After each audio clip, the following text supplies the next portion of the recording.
a few years ago, I used to leave the house at 5 a.m. because I have to be in the parking lot by 5:30, and I have to be on air by 6 a.m. And I would end up leaving the office at 8 p.m. to go home. And I remember when my sister asked me, so apart from going on air, what do you do in the newsroom? So they think that we just get there, we go on air, and that's it. Once you come off air, why are you still at the office? What are you doing? It's so much. It's hard to explain to someone who hasn't experienced it. But let me go to Shamima, and I'll come back. I wanted them all to finish so that I would say that I wish I knew all that they wish they knew. But you should have informed me. Now you have given me work. Anyway, thank you very much. So, I wish I knew that the 5 a.m. wake-up time that my mom and dad used to worry me to wake up to do Fajr prayers was a really good training for what was ahead of me. I wish I knew that peer pressure is real in the media. Today I'm wearing eyelash. I didn't used to. I wish I knew the importance of personal brand and not, just go with the flow.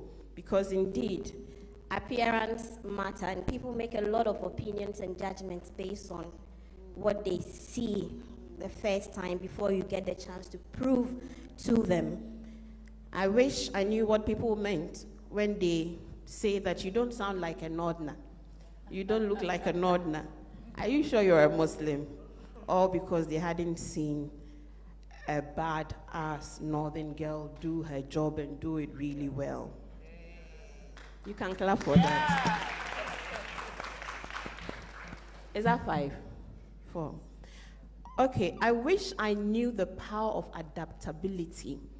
I entered the media with a tunnel vision. All I wanted to do was to do my current affairs. I used to even tell some of the editors, please, I don't like writing news stories. Don't send me out to go and cover any stories. I'm here to do my on-air stuff. I want to do my news. I want to do my current affairs because that's really the reason why I wanted to be in the media. I loved current affairs, okay? And so I lost a lot of opportunity to learn a lot of other skills in other departments and hone those skills. Presenting alone will not really take you far. You need to take the opportunity within the media to learn what happens in every department, especially as an intern or a young career professional. Those are the things I wish. Thank you very much. Any other badass Northern women here? Please, a round of applause again for us. What does a Northerner look like? Someone asked me once, I said, maybe Tozafi. Do I look like Tozafi or maybe Wache? Who knows? I wanted to say something, but you people have said all that I want to say, so I'm not going to say some. Aaron, please. Thank you, my twin. Thanks once again. For me, I think it's two ways, because I had the privilege of being raised by a veteran journalist himself, and so I had what you call domestic coaching, and it gave me a lot of insights, and I would say somehow some preparation, because as much as my dad was equally away most of the times, the few moments he had, he really stuck around with us. I think, apart from everything else, trying to groom his his proteges and next of kin. So I would say what I knew, and then maybe I'll leave the others that I found out later, just because we've all shared, and I identify strongly with all of them. I think one of the greatest points my father gave to me was that the media is a dignified, noble platform of service to nation and mankind. He actually elevated the platform so much in my eyes. I never looked down upon it. I never saw it as a petty job. And so getting in, I was doing it with all my life. I saw it as a privilege. And so it puts that measure of sense of responsibility, duty, and most importantly, I think patriotism. I saw my job beyond my salary, beyond myself, as serving the nation, because that's what my dad epitomized to us. Number two, he also showed me that integrity and excellence pays off in the end. In the beginning is quite difficult. It might take a lot of pains. It might isolate you. It might make you look weird and on. But he said, in the end, it pays off. And I think it evens out on the salary issue. And I am a personal testimony. Even though I know salaries had been bad and they still relatively even are better now, but I must say, to the glory of God, I never experienced any of that. Of course, apart from my beginning days with TV3, I remember I was paid 70 cedis, you know. This was 2000, so yes. But that was even after I'd done radio. So I came in still with experience, because I'd done regional radio and TV before coming, and my salary was 70 cedis as a first degree graduate. But what was the benchmark of that today? What's the real feel? What would 70 cities then feel like now? Is it 200 cities? Is it 500 cities? How In did it fact, feel? I think it's 70 cities. It's 70 cities. So perhaps 7 cities. I don't know. Unless I'm not getting the maths well. But yes, it is. It is. Wow. That was even before the redenomination. I believe so. I can't really work the maths. So for me, mediocrity was not an option. In fact, it was too costly for you to even consider. And it wasn't dependent on whether the company you were working for gave you all the resources. By my father's, let me say, learning that he impacted us, it was that you needed to make do with whatever you had and make sure there was integrity and excellence. Number three, the key skill is language. I remember growing up, a few people knowing that it was my dad who asked me, oh, so can you ask your dad, what's the core skill set you need for radio, you know, or TV? And oftentimes, and people used to be fixated about their visage. And then he would tell me, no. The mastery of the language is the most critical tool, working tool. So work and build yourself in mastering the language. After that, you can then think about voice, visage, and the others, so that your negotiation will not always just be based on your body. And especially for we women, you know, oftentimes the value is more about our physical appearance than our brain power. Then number four, personal investment in the business. It might look like it's a cheat to us, but you must come into the job ready to do personal investment. In the end, it paid off. So I saw my dad do a lot of sacrifices that didn't even measure up to his GBC pay. And oftentimes we say it's worth it. In the long run, yes, he commanded a lot of opportunities because of that. Then finally, professional independence that I have fought, I have guarded, and I think it is still within my frame. And the way he passed on that learning, it was that you don't need to become an editor, a producer, or a senior journalist before you begin thinking about the independence that you willed and you must protect, you know, as a practitioner, because we operate within two, let me say, extreme poles. One is the public interest, who do not necessarily or indirectly, they pay us, and then our paymasters, that's the owners of the business. And sometimes their interests, either they overlap or they conflict. But he advised that most of the times, or significantly, we must sharpen our skills, our discernment, our emotional intelligence, and everything to be able to work the fine balance, or the public interest must always be above the free, which means when push comes to shove, you must be willing to resign when you know you have to compromise on the public's interest. Thank you. Thank you, Aram. I'll come back to you shortly to unpack some of that. The common theme is what I'll pick up first before we go into the other issues. Regina, Era mentioned 70 cedis from GBC when she started working. Oh my goodness. CV3. Aside reading allowance, at that time we were being given reading allowance. To were they giving you clothing allowance? Or that was part of reading allowance? We were being, yes, we had the costume. Okay, yes, okay. But even that, you still needed to bring in your students' item. I'm sure it's still the same story. It's the same thing. They say they are going to give you outfits. They'll probably give you 5. But you need to wear so much more, and the way you show up is up to you. And then you probably end up with competition in-house, and you're trying to stand out, so you have to invest in the way you look. But can your take-home take you home? That's my question. You know, as a journalist, does your take-home salary take you home? Or how far does it take you? If you live in Tema, do you have to get to Okonglo and get down? Walk the rest of the way.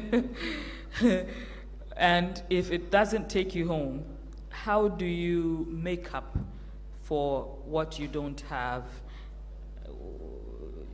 Madam Linda, I want you to start for us. Interesting. So, I work with a government institution. So our story is a little bit different from the private media. But you have more money? That notwithstanding, you should have allowed me to finish my sentence. That notwithstanding, it is still not enough. Well, for us, we do not have that opportunity to enjoy the clothing allowance and what have you. GNA, we don't have it. So you will have to take care of yourself. But then aside that, we've talked about investing in ourselves. We've talked about specialization, us specializing. In so doing, it opens avenues for you. I will use myself as a classical example. I specialize in health and science reporting. Beginning, you will be doing most of the things for free. But trust me, once you build that confidence, that trust, you will be there and people will be consulting you. Can you do this for me? And definitely it comes with some amount of money, you know, to cushion what you are earning from your work as an employee. So investing in yourself is very, very, very key. And the profession is such that it's very expensive. Now, for the state media, definitely yes. Once you're employed, the salary will come. But if you find yourself in the private media, and they are here to tell you, sometimes it will be accumulated. 6 months, a whole year, you will not get your salary. How are you going to cope? And that is why sometimes, especially with the ladies, if you are not careful, you find yourself doing other things that you are not supposed to do, and you compromise on your integrity. So our take home do not take us home, but then once you invest in yourself, it will pave the way to take you home. So you have to find extra from somewhere to add it. Okay, so you have to invest in yourself, and then that investment will bring in extra money that will help your take home to take you home. But when you say invest in yourself, where do I start to invest in myself from? As a normal journalist in the newsroom, what opportunities do I look out for? Do I go and pay for extra courses to be more knowledgeable? Do I need some extra training? You have your specialization. How did you specialize? That's what we want to know. If anyone else can take it. Portia, do you want to tell us how a journalist can specialize? Okay, so for me, at an early stage, I realized that if I do stories on persons who are not having enough money to pay for their medical bills. When I got to TV3, that story was actually meant for interns. No one wanted to do stories, appeal for fun stories. And when I realized many people were dying because they could not afford their medical bills, I told myself, I would not want an intern to do that story, but I'll do that story as if it was an award-winning story. And I did a story on a teacher who needed 150,000 cedis within a week to undergo surgery.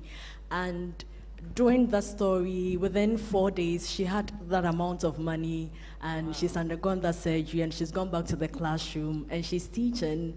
And so how did I get to do these things? It's daunting. Sometimes even your personal money goes into it, and sometimes you can't help everyone. Some do not get their money and then they pass on and it affects you. But the International Journalist Network, it's on Facebook. I realized that they do trainings a lot. I didn't know about them. If I had known about them, I would have just started with them. And they organize training sessions. They give you opportunities. So if you are here, you can go to Facebook, International Journalist Network. Recently, there was a training program on rare diseases, and I signed up to it. And then for just 2 days going through the training program, I was given $3,000. I didn't know about this until I signed on to the International Journalist Network. Sometimes when you do a story, it fits for an award, so you apply for it. Sometimes the prize money is even $5,000, and that actually helps you to supplement your income. And then when it gets to the clothing issue, I may not have enough money to buy the designer clothes and the rest. Gucci. But, yeah. So lycra material is also very good, and it's like, oh, it's true, 25, 30 cedis a yard, right? I have their top designers in Ghana. So I go buy the lycra material in Accra, CMB, and then they sew it for me, and I use it to read the news, and no one will even know. Sometimes they feel it's an already made. Yes! You know, so these are the other options that you can get. And when you get plenty money, then once in a while you can buy your designer stuff. Yes. So these are some of the tricks that I used to. There's a saying that Tony Low, Nation High. That's what she's been doing. So you don't always have to fall to peer pressure, because look, sometimes I walk into a newsroom and my colleague is wearing Louboutins. You don't have the money to buy that, but you can also buy a shoe that's not so expensive, but it's presentable and it looks good. So you don't necessarily have to follow and do what everyone is doing. She is saying that the fabric, 1 yard is 25 cedis, 30 cedis. You wear it, you look good, you put yourself together. It doesn't have to be 1,000 cedis that you spent on the outfit. But you wear it, you clean yourself up, and people see you and they think, oh, wow, maybe she bought this outfit in, at a very high price, but that's not true. So you manage yourself, manage your finances, so it fits within what you can afford. And then training on social media as well, YouTube. There are many options available on social media. Editing, you can just learn it on YouTube. So you can take advantage of social media to learn more about your profession. And then there are people already making it in the industry. You can follow them on social media and then learn from them. I wanted to become like Kweku Sechiado. I never met Kweku Sechiado, but I followed his works. And he was Journalist of the Year at a point. And then I only met him once, and he gave me an advice. He didn't sit with me to mentor me, but I followed his works. And then the women in the industry also helped me. When I was winning the small awards, I'll get a letter from Dr. Joyce Ayi, Gifty Afeni Dazi, just to encourage me. And then that's how come I also Wow, that's very inspiring. That's very inspiring. Also, she's mentioned the International Journalist Network, which is a network that you can join if you're an aspiring journalist and benefit from their training. It's not every training that you have to pay for. If it's extra specialized and no one is offering it, then you might have to save up and pay for it. But take advantage of the free trainings too and learn from that. Shamima, do you want to add something to investing in yourself? How do we invest in ourselves? So I think what worked for me was, after Radio Universe and Legon, I didn't think that I wanted to pursue a media career. So I went into the NGO world. And there I learned a lot of things. I learned about project management, proposal writing, events organization. So some people, look, you can be in the newsroom for 10 years and you don't know how to even write a simple memo, because all you're doing is broadcast journalist, you're going and covering and writing stories. You would have no basic knowledge about office management, proposal writing, unless you're, say, in the events department. And even that, you may come into the role without any prior knowledge and skill about that. So you may have to just learn on the job, or just, wing it along, pretend it until you become it. So the skills I learned in the NGO field is really what stood me in, extra stead when I came into the media. Because if you look at it, I came into the media in 2008, and by 2016, I had taken my maternity leave for my second born, and I never came back. So people think that I've been in mainstream media for so long, but it is the impact I made in the time that I was in the media, and it was largely because of all the added knowledge about so many other things I learned when I was in the NGO field. And I also tell students, I started student politics right from level 100, okay? I was in the SRC from level 100 to 400. I became a deputy women's commissioner. I became the local NUCS president. I was all over. You see, some of the ministers you see today, they were all in the General Assembly meeting with me. That's where I really learned how to speak up and speak, with confidence, because we're all students. We're all students. Most of us didn't come from any, extra rich family background, but we're here, young students, arguing them arguing over motions and all of those things. So the university is your learning ground, and there are so many opportunities to hone some of these skills in public speaking and confidence building and, people relating to people. You see, you will not learn some of these things in school, in core curricula. So it is the extra things you're willing to put yourself. Look, women were not willing to be part of General Assembly meetings. In the 4 years that I was there, there were about just 3 of us who were consistent right from level 100. And we can't want to compete with our male colleagues when we are not taking advantage of all of these opportunities that are available to us in our schools. Okay, that's the only way. It's practice that makes perfect. Consistent practice, 10 hours a day, 10 hours, 4 hours practice by 10 years is what you require to become skilled at everything that you do if you read the book, The Outliers. So for me, when I came into the media, all of those skills helped me to do what you call galamsey. So it was really not my core salary that was helping me.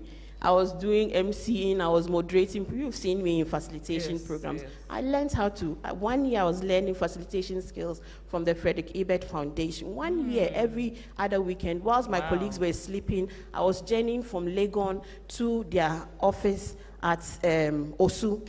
Every other weekend, no Saturday, no Sunday for me. When people are partying, I was in General Assembly meetings from evening to the dawn. So, you see the glory, you don't know the story, and there's always effort behind the glory that you see. One of the things I wanted to add is, I wish I knew that media would make me be walking in Makola on a hot Saturday afternoon with my veil covered and wearing spectacles and speaking to my friend that I went with, and somebody will walk past and come up, please, are you Madam Shami? Oh, wow, a round of applause for that. So you see, we mentioned earlier that going the extra mile is very important, and she's telling you that it's not magic. You don't sleep and wake up and you're good at what you do. You have to put in effort, you have to go the extra mile, whatever you've decided to do, you have to hone your skills, learn what you don't know, and then get better as you practice. Anyway, everyone's talked about the money issues, and one of the things you mentioned was how expensive it can get. How did you deal with the costs that you encountered? How expensive did it get for you? And how did you survive it? Because you have survived.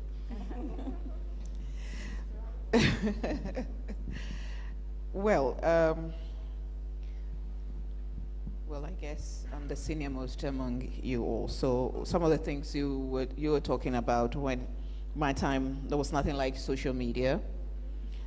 There was nothing like learning online.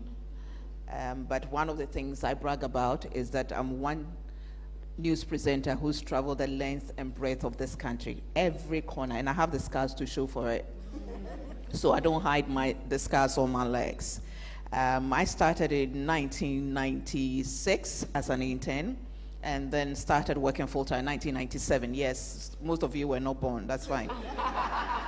1997, and started presenting. We started with a breakfast show, and then when I started presenting the news in December the same year, I have this amazing woman who is actually currently, as I speak, is editing my sixth book, you know, and Emma Ampofo, who is David Ampofo's sister, came all the way from Takoradi to look for me and said, Gifty, I see a potential in you, and I think you can do well with extra training. So she pointed me to a professor of English at Legon, Professor Dadze, may he rest in peace. And I went to him. He taught me pronunciation, he taught me posture, and I was paying 30 cedis an hour. Oh, it wasn't for free? No. No. Okay. 30 cedis an hour then, in 1997. And I did that for 3 cedis. months. Someone was earning 70 cedis a month. Yeah, way after that. Yeah. Wow. So you invested in yourself. I invested in myself. I was very conscious about my appearance. I wasn't that flamboyant. My scarf, I started doing the scarf when I started presenting the news because I didn't have money to go to the salon every time. And people thought it was a style, and now people want to pay for me. Exactly. I started wearing my beads because I didn't have money to buy the gold and the silver. And now when you go to Makola, there's Gifty Auntie beads, you know. So for me, it was important for me to be unique in my own way. Yes, there was a competition, and I wasn't going to compete with anybody. I was going to stand out because I started by being the odd one out. I'll play my own game, do my things my own way. It got me into trouble most of the time. Sometimes they say I'm too flamboyant on air, so I'll be dropped from reading the news. And then they say I'm too comfortable sitting in the newsroom, then they'll take me back. But I made up my mind. I'm one of those, I didn't set out to become a journalist. Journalism was never in my books. I didn't dream about it. I didn't even understand what it was about. I literally was forced into it. And I thank God I was. I wanted to be a PR person. And I went to GIJ. There again, my brother insisted that I go to GIJ because I was home. I didn't get tech. I didn't get land economy at tech. So I was home. I had to just go and do PR. Wow. I wrote the exams, went for interview. They all insisted that I should do journalism because I like talking. Went through 2 interviews. My letter came and it was journalism. But during internship, I went to then Internal Revenue PR department, and after a month, my head of department said, Gifty, go to a media house. Go and try it, and if you don't like it, come back, I'll employ you. I went and never even went back to say thank you. So I'm one of those who I would say I got there by divine intervention, and I fell in love with it. And I love it so much that even for my master's degree, I did international journalism and not communications. Most people go and do communication for their masters and other. I did international journalism at City University in London. I love journalism because I told the stories of other people. I gave out my money even then. You know, I go out and I see people, they don't have money, children. You know, I love human interest stories. And even as a presidential correspondent, every time I came back from an international travel, at least I'll have 2 human interest stories. I'll find Ghanaians there and tell their stories. That's been my journey, and every time it's been me, because I was raised to believe to always look beyond the now and look at the bigger picture. My father taught me it's not about you.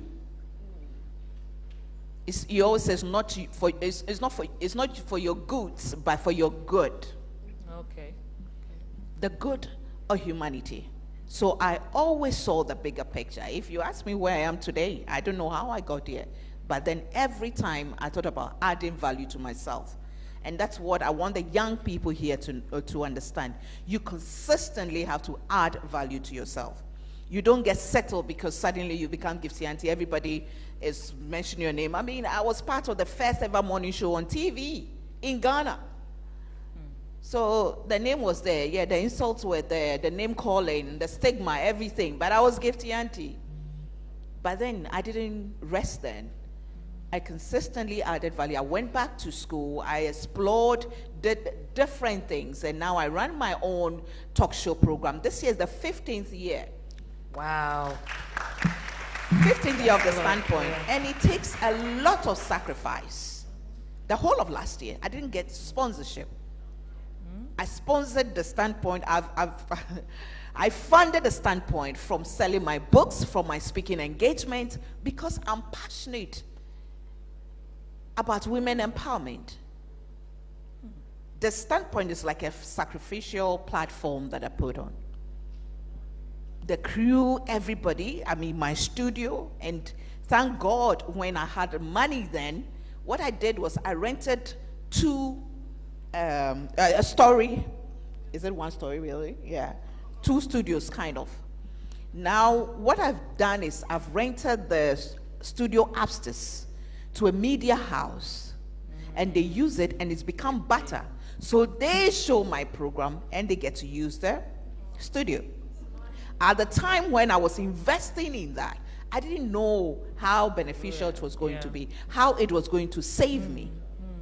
So you need to be smart every time. You need to look beyond the now, look beyond the accolades, look beyond the celebration, the awards. I mean, the last time we checked, our 60-something awards. But then, and so what? What is the future? I'm 53 years. The next 7 years, I may be going on pension. What will I do after that? I'm thinking about it now. Funny thing is, when I turned 40, my uncle, no, he's still around. Hey, Uncle, forgive me. He sent me a message and said, Gifty, start saving because in the next 20 years, you're going to go on pension. And I was like, then I was at GBC. 20 years. Yeah. I mean, 20 years. I mean, now why are you telling me now? Now it's 7 years. You know, time flies. So you always need to invest not only in your appearance, in your knowledge, in finances, save money, save to the future. I resigned, sorry, let me end with this. I resigned from GBC 31st December 2013. The next 2 days, 2nd January 2014, I was sitting in my own office with my own studio, I mean, cameras and everything. Wow. It didn't just happen. I started saving 5 years per. Wow. When I get money, I'll buy a camera. I'll get a microphone. In fact, I bought a desk and put it in my house before I got a place. So know where you want to go. I always told myself, when I leave GBC, I'm not going to work for anybody. I'm going to work for myself. It's not easy, but we are still hustling on. Wow, different level. Wow. Wow, it's a lot of investment in yourself, and you have also been intentional about a lot of things. I like the part about saving for the future because you retire at some point, no matter how far off that it looks. 9 years before I left JBC, I started investing in then data bank EPAC. Okay. So when I left, then the money I invested, you have no idea. If I knew, I would have invested more. But when I checked the money I had, like, whoa. Because if I had known, I'd have, but now it doesn't end much. But yes, so that's something to look into. Find an investment instrument and put your coins there. Try and put more if you can. We've talked about investing in yourself a lot, but and I'm going to rush this a little bit. How do you decide the path? How do you decide your specialization? Which does it call to you? Do you just, or you just sit down and decide, okay, political desk, gender desk, which one do I you like human interest. How did you, just decide that I am going to choose? Regina, I'd like you to take that. How do you decide what your beat will be?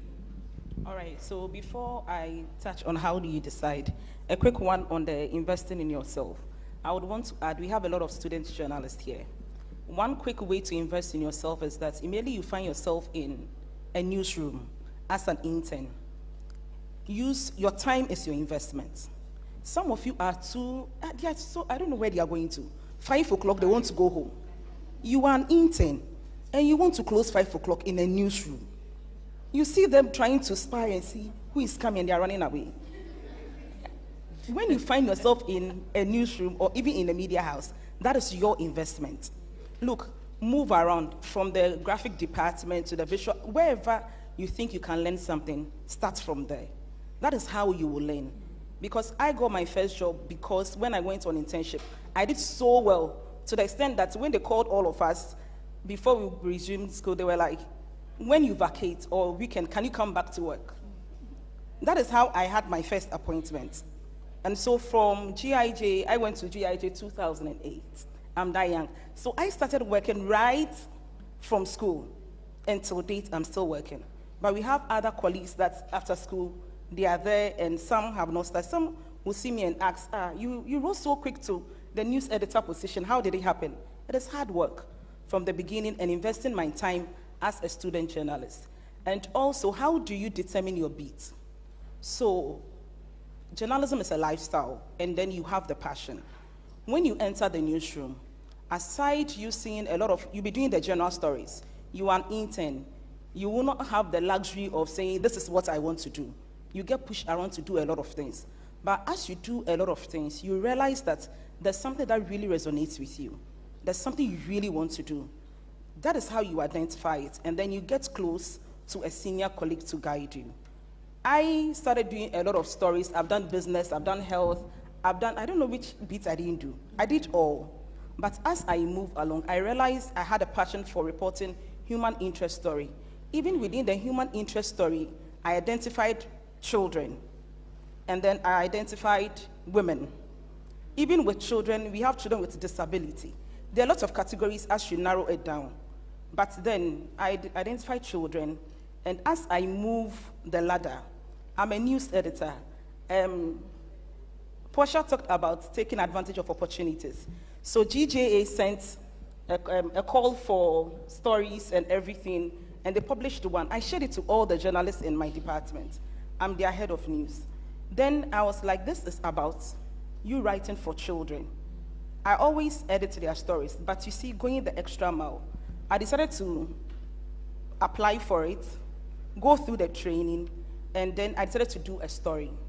I'm giving you the background of how now they see me and everybody calls me missing children, mommy. As if I'm old. I'm also a young girl. So identifying your beat. I'm a news editor. I really don't have to really worry my head going to look for the story. But I went the extra mile to also apply.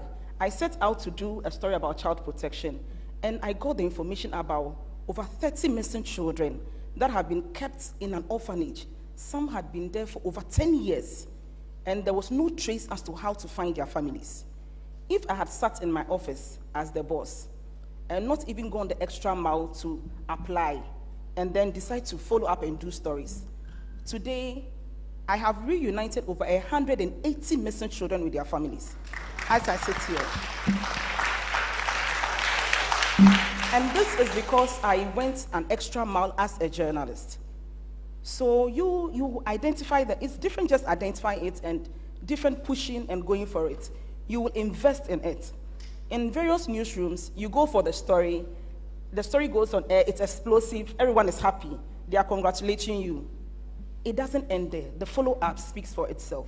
So I did one documentary, featured all these 30 children, and families were rushing from all parts of the country. From children were trapped there, some families came from Eastern region. I played the promo Tuesday evening. Wednesday morning, a family from Isikasu in the Eastern region was in my office saying that in your promo that you air your documentary on Saturday, I spotted my special child. Special child, a child who could not talk, and she's been missing for 3 months, and they were looking for her. I interviewed that child. The child kokodua. Apparently, she was trying to tell me koforidia. And she had come on Easter holidays, and she got missing in Nungwa. Ended up in an orphanage at Ashaman going to Gulf City. How would we find these children? So the journalism profession you talked about, we don't take it for granted. We tell the stories and we make impact. But for you to make an impact, you always have to go the extra mile. You won't do that with a normal news writing, the sit-down assignment. You won't hit the mark. And before you hit the mark, you invest in yourself. Look, we don't sleep. I do my documentary scripts overnight. My junior sister is a biochemist, and internship, she's more than a journalist. She'll be proofreading my script, then I forward to my other senior colleagues. I forward to people to proofread, and we keep pushing. So you identify the beats and be known for the beat. And today I sit here, and before I was coming here, Department of Social Welfare called and told me that they need a part of my documentary to tender in at the court, because they need an evidence to show that some of the children they had in their custody have been reunited. And they need me to give them those videos to be able to go, so they keep on getting clearance. See, that is how your take home will take you home. When you specialize, you see how it gets you connected. I sit here, and families from Ashanti region move to come and look for me to find their missing children. And the highest I've reunited so far is a boy that got missing for 14 years. For 14 years. And if I tell you the trauma families go through when their children get missing, you'll be surprised. So I'm also investing in my mental health. My mental health, look, I wake up in the morning, and it's full of calls, mothers crying, looking for their children. And so the journalism profession, it's a difficult one, let me say. Yes. Thank you, Regina. Over 100 children, that's serious work. She says you have to specialize and do it well, and that's how your take home will take you home. She already touched on mental health. I wanted us to touch on that before we close. But Aram, one of the things that was mentioned was developing a tough skin. How do you develop a tough skin? This is, and I'm going to, after this, I'm just going to ask one last question. I know there are a lot of questions, but time will not allow us. How do you develop a tough skin, and how do you resist peer pressure? Because one thing I haven't told you about Aram is a woman of God. She's on fire. So, Aram, please give us some nuggets. Thank you. How do you develop tough skin? I don't know. Well, let me still just go back and come back, which is in adding to yourself, as in investing in yourself. When you find yourself in the newsroom, there are many opportunities in all the departments and units. Get yourself involved. You can go to the editing department when the machines are idle. You can even befriend the editors. Let them take you through the full cycle of production. By the time you would find at least which area is your passion. Sometimes you just stumble upon, okay, it looks like directing. It looks like I prefer anchoring. And talking about niching, why are you in the profession? Perhaps I'll tie it in with developing a tough skin. It's always good when what we do is anchored by a sense of purpose. Why am I in this? Why am I here? And it's a calling. Personally, it's a calling. I think all of us identify with that. And again, it's also an anticipation of once it's a calling or it's a passion, you are psyched up that irrespective, regardless of the barriers, of the bumps, you are willing to withstand it. Personally, when I started off, I think it's pretty much like maybe Portia. Many of the human interest stories, many people shied away from them. People didn't want to do them, and so that was my interest. I just loved scanning around, because that one also, what it does is it gives you room to be creative, because it's like having a blank sheet and go out. Sometimes, in fact, the news planner can even tell you that they don't have any story. You go. So we used to do something called rural report. They'll just throw you maybe to some region. When you come back, make sure you bring stories as to how creative you would. And I think that was preparing me for my editorial work. subsequently, because one, being creative about stories within your community and being able to piece them together. But in doing those kinds of assignments, my personality was evolving. One of the things I picked up, for instance, was the integrity part that I told you about.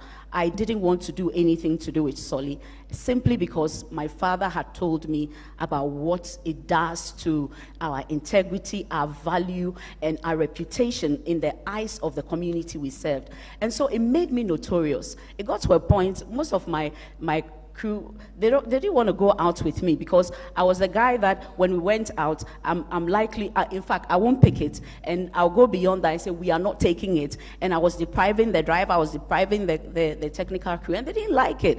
And imagine how do I, get around with that and still get my stories. And so sometimes I will spend time, I'll tell them what I've learned, the vision I've had, and how that is actually adding value to me. Because then it meant that the pittance that were being given was, in the eyes of those PR gurus or whatever, that was what reflected our value. But when we shunned it, then they realized that no, we were a different breed. Then they began taking notice of, okay, maybe this one has a different value. Then they began looking at how do we then compensate them, even if we wanted to say thank you, after they didn't bring me to the... So that was preparing me kind of with a tough skin. Then beyond that, convincing them to get my story on air.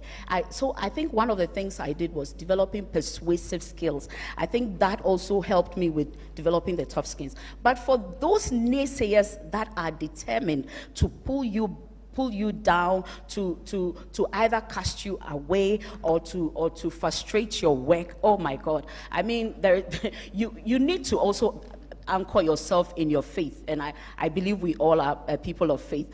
When I go to work, I know that I'm doing a spiritual exercise. I'm doing a national service. So no matter what comes up at me, I am willing to take it on. Oftentimes, I don't want to be nasty.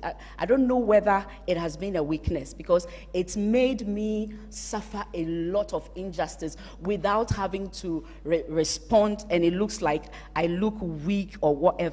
But I think it's paid off, because with time, it's giving me more grace, it's giving me more dignity, it's giving my personality even more shine in being able to withstand. But hey, whether you are at the bottom or you are at the top, you will face those, and especially as a woman. And sometimes we delude ourselves that it is only the guys that are going to go at us. Sometimes they use even our colleague women to go at us. And so whichever way, sometimes it's below you, sometimes it's above you, sometimes it's at the same level. But I refuse to see anyone as a stumbling block or as a competition. Because I've even realized that as we have grown, some people even did things to you. They didn't realize what they were doing. Either they didn't understand where you were coming from, or they were carrying other people's baggage and extending it onto you. And so I have learned to rather build bridges, carry on, sometimes even invest in the people that seemingly were hostile to me. Even my bosses, many of them would even recommend me. Listen, there were big opportunities that I got in my editorial appointments, manning many newsrooms. It came from many of the editors that were fighting me. They would tell you, Aram, oh my goodness, you give her any job, she can deliver. That one, it's just that she's a tough skin. You really need to have a heart to cope with her. So yes, whichever way, I think that the faith, the internal values that we have, knowing that in the end it's good to build bridges. Look at us. I mean, at a point, I met Shamima when she was with British Council. I think then she was doing her moderating thing.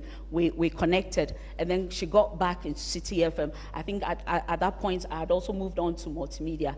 Then out of the blue, she comes, I'm doing this business. If I'd seen her as a lady competitor who is about doing something, probably I wouldn't be sitting here. I think one of the notions we need to break in our psyche, it's a stereotyping of seeing everybody as a potential competitor.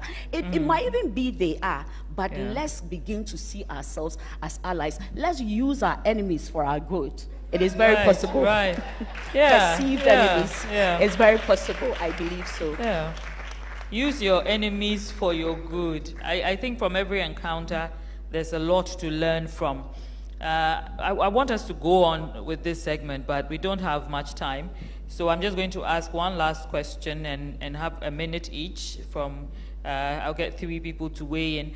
Portia, I'll start from you. I'll come to Regina and Ohenere. I would like you to weigh in on that also. Mental health. She mentioned that she's hearing mothers crying in her mind. Portia has also talked about mental health. And as you tell a lot of stories, you can lose yourself. And one thing journalists forget to do is to tell their own stories. So they're just so busy telling everyone's story that you forget yourself and that you also need to be heard. And it seems to be quite a taboo for journalists to speak up about their own issues and their own problems. But how do you take care of your mental health?